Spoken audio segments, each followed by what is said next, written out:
ఆంధ్రప్రదేశ్లో ఓటర్ల జాబితా ప్రత్యేక సమగ్ర సవరణ ప్రక్రియను ఎన్నికల అధికారులు వేగవంతం చేశారు.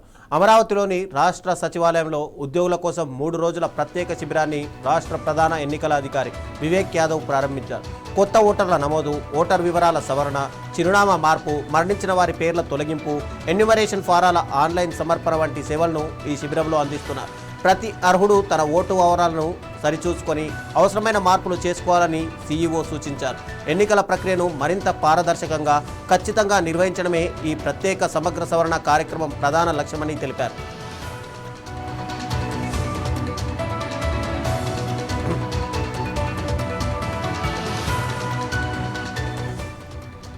తెలంగాణలో స్పెషల్ ఇంటెన్సివ్ రివిజన్ ఎస్ఐఆర్ ప్రక్రియ రాజకీయంగా వేడెక్కుతుంది. ఓటర్ల జాబితా సవరణ తీరుపైన బీఆర్ఎస్ అభ్యంతరాలు వ్యక్తం చేస్తుంది.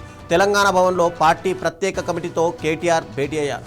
బిఎల్ఓలు ఓటర్లకు సరైన అవగాహన కల్పించలేకపోయారని ఆరోపించారు. ఇప్పటి వరకు కేవలం 7% ఫారాలే తిరిగి వచ్చాయని, ఈ నెల 29తో ముగియనున్న గడువును పొడిగించాలని డిమాండ్ చేశారు. అర్హులైన ప్రతి ఒక్కరి పేరు ఓటర్ జాబితాలో ఉండాలని, అనర్హులను తొలగించాలని డిమాండ్ చేశారు. దేశవ్యాప్తంగా ఒక వ్యక్తికి ఒకే ఓటు విధానాన్ని కఠినంగా అమలు చేయాలని కేంద్ర ఎన్నికల కమిషన్ను కోరనున్నట్టు ప్రకటించారు. ఈ అంశంపైన త్వరలోనే బీఆర్ఎస్ ప్రతినిధి బృందం ఢిల్లీ వెళ్లి కేంద్ర ఎన్నికల కమిషన్ను కలవనుందని తెలిపారు.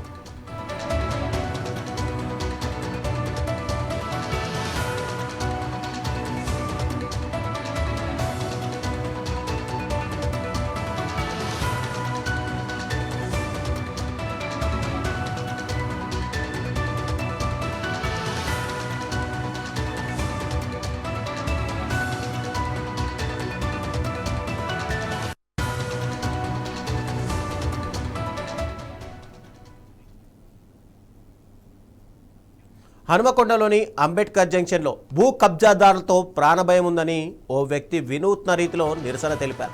వివరాల్లోకి వెళ్తే వరంగల్ జిల్లా దుగ్గొండి మండలం పొనకల్ గ్రామానికి చెందిన సురేందర్ అనే వ్యక్తి తన తాతల వంశపారపర్యంగా వచ్చిన భూమిని కొందరు వ్యక్తులు తమదని అంటున్నారని ఆవేదన వ్యక్తం చేశారు.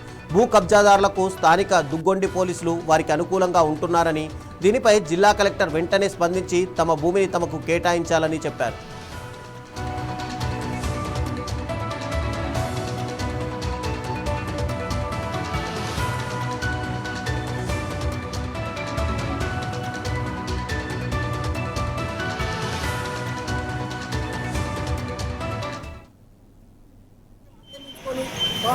భూ కబ్జాదారులకు భూమి అమ్ముతున్నాడు.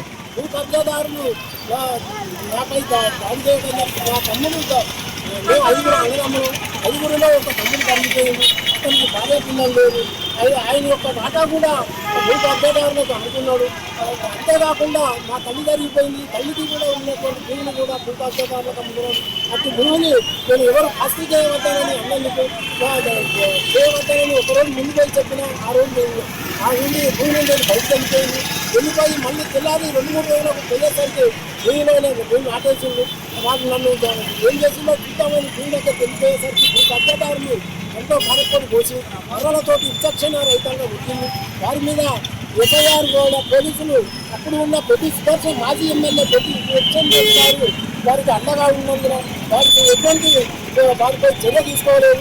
సిటీ గారి దగ్గర వచ్చినందువల్ల వారిపై అలమతిగా వారిపై ఎఫ్ఐఆర్ నమోదు చేయడం జరిగింది. అటు ఎఫ్ఐఆర్ను వాళ్ళు ఎటువంటి సమయం లేకుండానే వారిపై వారి తప్పుడు సమాచారం అని చెప్పి తీసివేయడం జరిగింది. మా తమ్ముడు ఆక్రమించుకొని